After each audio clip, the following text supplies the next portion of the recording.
Hello, dear students. Today, my topic is concepts of production. उत्पादन की अवधारणाएं. Concepts of production.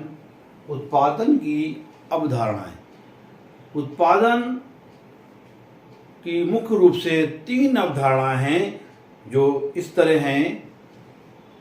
पहला, कुल उत्पादन, टोटल प्रोडक्शन. सेकेंड, औसत उत्पादन, एवरेज प्रोडक्शन.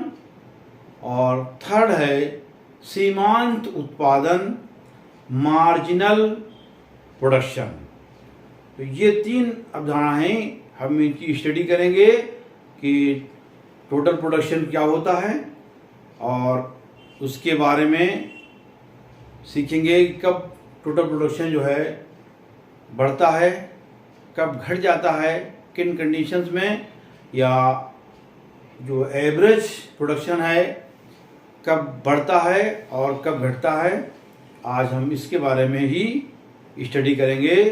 तो सबसे पहले हमारा टॉपिक है इसमें कुल उत्पादन, total production.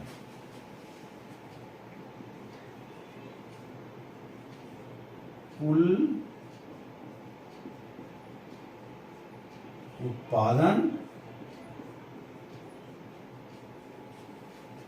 Total production.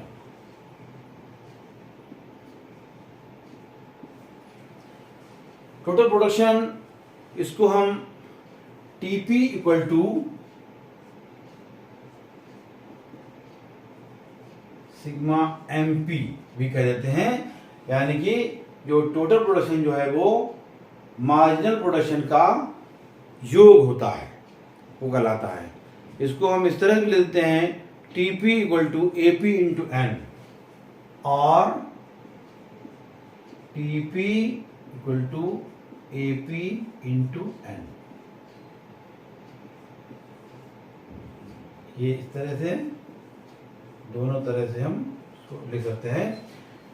Total production is equal to average production into n number of units.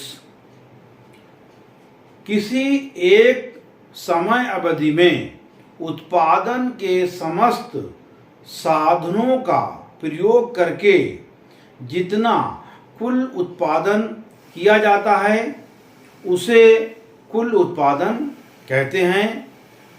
दूसरे शब्दों में हम ये कह सकते हैं कि कुल उत्पादन से आशय है प्रत्येक साधन सम्मिश्रण सेट ऑफ इनपुट्स द्वारा उत्पन्न कुल भौतिक उत्पादन. इससे हम ऐसे कह सकते हैं, कुल उत्पादन की गणना 2 प्रकार से की जा सकती है. पहला, एक साधन की विभिन्न इकाइयों से सीमांत उत्पादन को जोड़ करके इसकी हम गणना कर सकते हैं, या इसकी गणना हम इस तरह भी कर सकते हैं कि औसत उत्पाद को साधन की इकाइयों से गुणा करके हम कर सकते हैं. अतः जो है ये हमने जो बताया अभी आपको, टीपी बराबर सिग्मा एमपी या TP equal to AP into n, इस तरह ले सकते हैं. यहाँ पर टीपी क्या है, यहाँ टीपी बराबर कुल उत्पाद,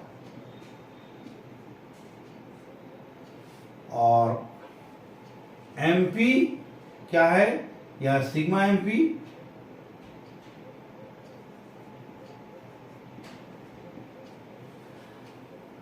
मार्जिनल प्रोडक्शन यानी सीमांत उत्पाद योग. सीमांत उत्पाद योग ये हो गया, एमपी हो गया. और एपी औसत, एपी क्या है,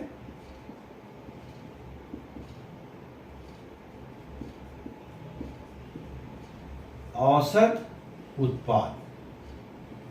एवरेज प्रोडक्शन, और एन क्या है,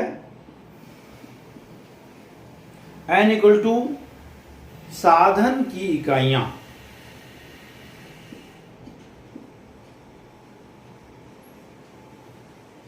साधन की ये एन कहलाता है। यहां पर परिवर्तनशील साधनों की मात्रा को बढ़ाकर ही कुल उत्पादन में वृद्धि की जा सकती है, किंतु कुल उत्पादन तब तक ही बढ़ेगा जब तक आदर्श संयोजन यानी परफेक्ट कॉम्बिनेशन रहेगा, तब तक जो है बढ़ेगा। और जब आदर्श संयोग के बाद अगर कोई इकाई हम बढ़ाएंगे तो हमारा प्रोडक्शन घटना शुरू हो जाएगा। इससे हम एक सारणी से इसको समझ सकते हैं कैसे ये बढ़ेगा और फिर एक स्टेज के बाद ये घटना शुरू हो जाएगा। तो यहाँ पर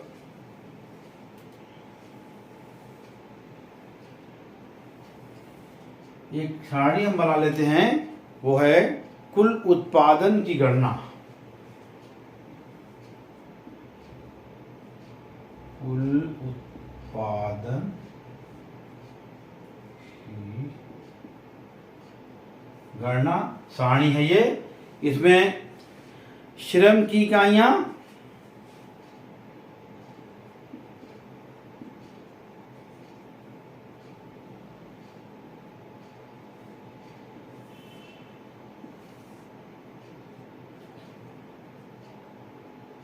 श्रम की इकाइयां और कुल उत्पादन,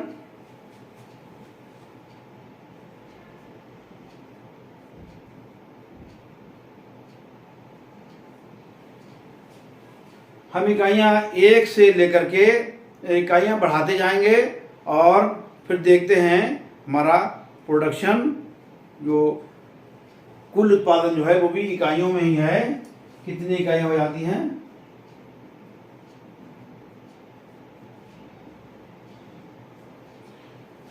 पहली इकाई जब हमने लगाई तो कुल उत्पादन जो है वो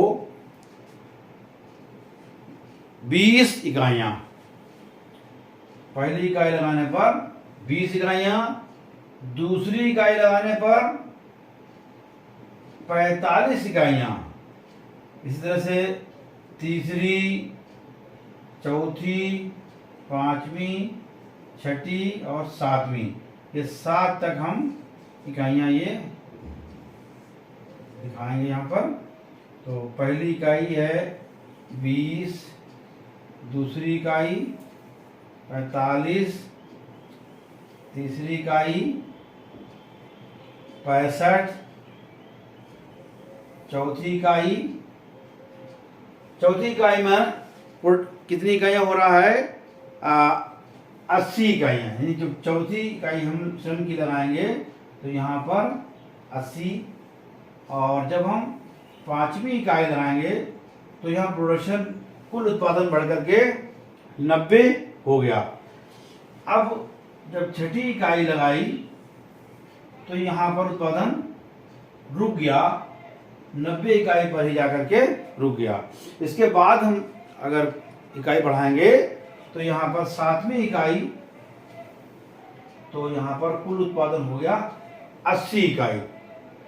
तो इस सारणी से हमें क्या मालूम हो रहा है कि एक इकाई शुरू में उत्पादन बढ़ रहा है और एक स्टेज पे आने के बाद उत्पादन स्थिर हो गया यानी कि 90 पे जाके रुक गया।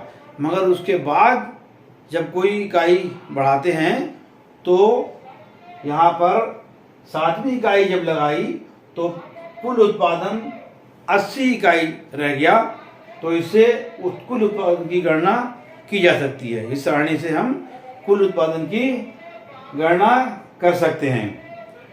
इसी तरह से अभी आ गया पहला आपका हो गया कुल उत्पादन, दूसरा है औसत उत्पादन, एवरेज, यहां पर औसत उत्पादन नंबर 1, नंबर 2 औसत उत्पादन, यानी कि ये एवरेज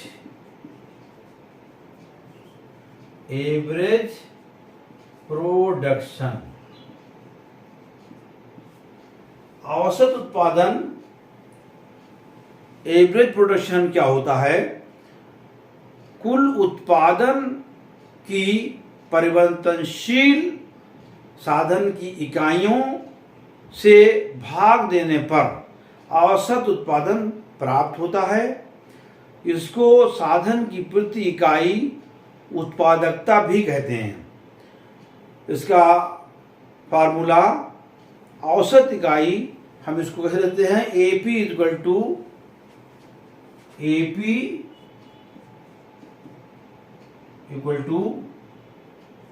TP, इसे भाग देंगे upon M। AP equal to TP upon M, यानी एवरेज प्रोडक्शन निकालने के लिए हम टोटल प्रोडक्शन को नंबर ऑफ यूनिट से डिवाइड कर देंगे, तो हमारा ये निकल के आ जाएगा औसत उत्पादन। यहां पर AP क्या है? यहां पर AP बराबर औसत, यहां पर AP औसत उत्पादन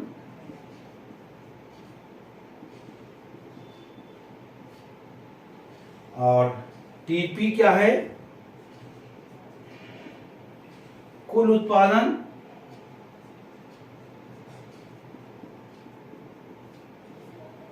और N क्या है? परिवर्तनशील साधन की इकाइयों की संख्या। N क्या है? परिवर्तनशील साधन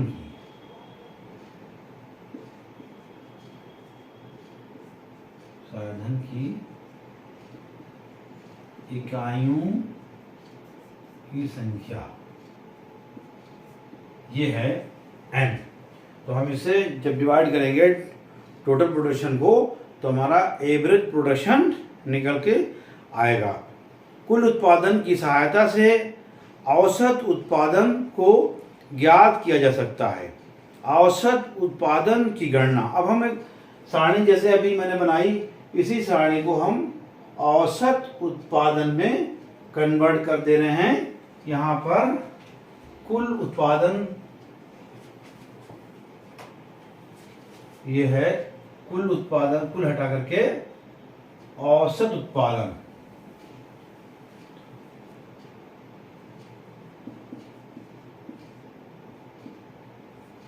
औसत उत्पादन की गणना इसी तरह से हम इसमें भी 7 हम इकाइयां लेंगे, मगर यहां पर एक कॉलम बढ़ जाएगा औसत उत्पादन का, तो कुल उत्पादन और औसत उत्पादन का एक कॉलम यहाँ पे बढ़ जाएगा। तो ये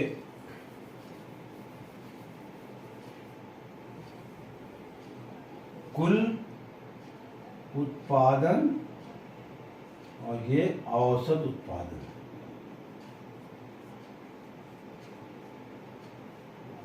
ये कैसे निकालेंगे इसको? फार्मूले के आधार पर TP अपॉन N, यानी कि जब हम कुल उत्पादन को इकाइयों से भाग कर देंगे तो ये निकल के आएगा। तो पहले अगर औसत उत्पादन 20 कुल उत्पादन है, इकाई 1 है, तो ये 20 अपॉन 1 इक्वल टू 20 औसत उत्पादन निकल आएगा। इसी तरह से हम ये सब में करेंगे 45 अपॉन 2, फिर 65 अपॉन 3, फिर 80 अपॉन 4, फिर 90/5, फिर 90/6, फिर 80/7। तो ये सब का जो है हम निकाल लेंगे, तो इसका कितना आएगा 22.5। अब 65 को हम जब 3 से डिवाइड करेंगे तो हमारा कितना निकल के आएगा 3 2 6 और 3 1 3 3 6 18, लगभग 21.6। इस तरह से हम जब 80 को इसे करेंगे तो ये आएगा 20, और जब हम 90 से करेंगे तो 5 2 8, 5 2 5 5 2 8, 5 10, ये आ जाएगा। अच्छा ठीक है, इस तरह से ये स्थिर यहाँ पर जब 6 से करेंगे तो ये घटेगा, कितना हो गया यहाँ पे 3 बच गया 15,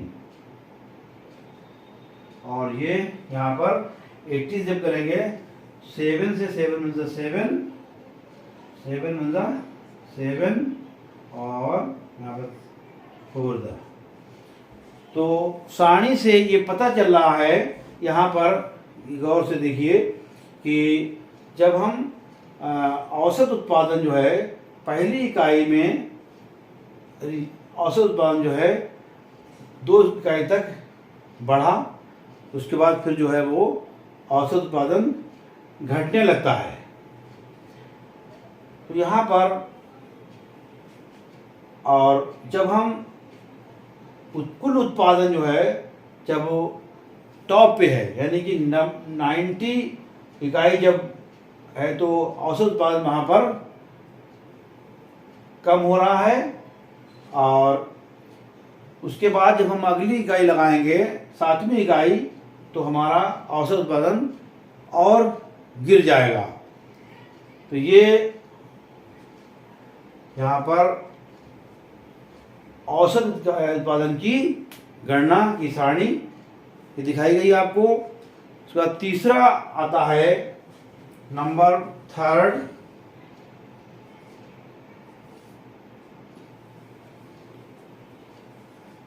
नंबर 3 है सीमांत उत्पादन, मार्जिनल प्रोडक्शन।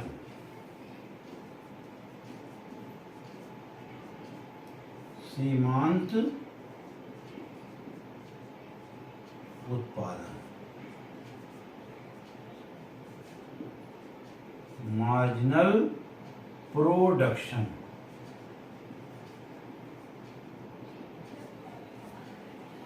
इसका फॉर्मूला क्या होता है, MP = डेल्टा P/डेल्टा L। MP = डेल्टा P/डेल्टा L, ऐसे भी कहते हैं, या अथवा R, इसी को हम इस तरह से कहते हैं डेल्टा, फार्मूला माइनस में लगा देते हैं, यानी कि परिवर्तनशील साधन की जो औसत उत्पादन की क्या होता है, कुल उत्पादन की परिवर्तनशील साधन की इकाइयों से भाग देने पर, ये तो औसत उत्पादन हो गया। उसके बाद हम आपको सीमांत उत्पादन के बारे में बता रहे हैं। सीमांत उत्पादन, यहाँ पर जो सीमांत उत्पादन का फार्मूला डेल्टा P/डेल्टा L, किसी परिवर्तनशील साधन की एक अधिक अथवा एक कम इकाई का प्रयोग करने पर कुल उत्पादन में जो परिवर्तन होता है उसे ही साधन का सीमांत उत्पादन कहते हैं। MP ये मार्जिनल प्रोडक्शन जो डेल्टा P/डेल्टा L, जहाँ पर एमपी क्या है? सीमांत उत्पादन। यहां पर लिखेंगे जहां एमपी सीमांत उत्पादन हो गया एमपी, और डेल्टा पी क्या है? कुल उत्पादन में परिवर्तन। डेल्टा पी कुल उत्पादन में परिवर्तन, ये हो गया डेल्टा पी। और एन क्या है? श्रम की इकाइयों में परिवर्तन, N.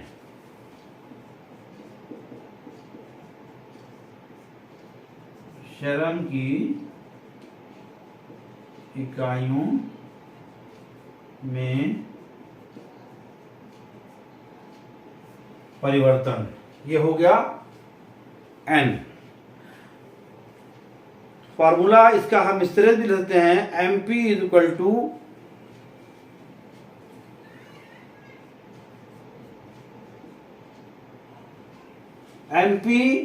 To T P n minus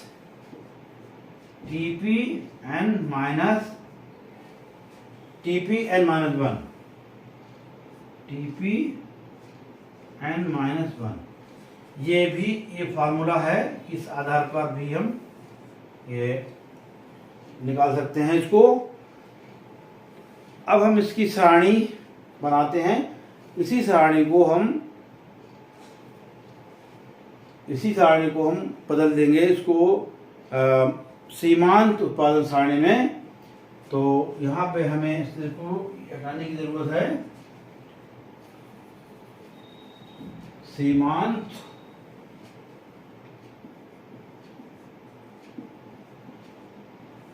उत्पादन सारणी, इकाइयां हमारी ये 7 रहेंगी, बस इसमें एक इकाई यहाँ पर, ये पहला कॉलम एक बढ़ जाएगा 0 में, यानी जब कोई इकाई नहीं है तो उत्पादन भी कुछ नहीं है और औसत भी नहीं। अगर यहाँ पर अब फार्मूला के हिसाब से हम ये 20, 45 सब ये आपका यही रहेगा। और यहाँ फार्मूला जो ये लगेगा ये वाला M P is equal to T P n minus one. तो ये चीज़ें यहाँ पर बदल जाएंगी।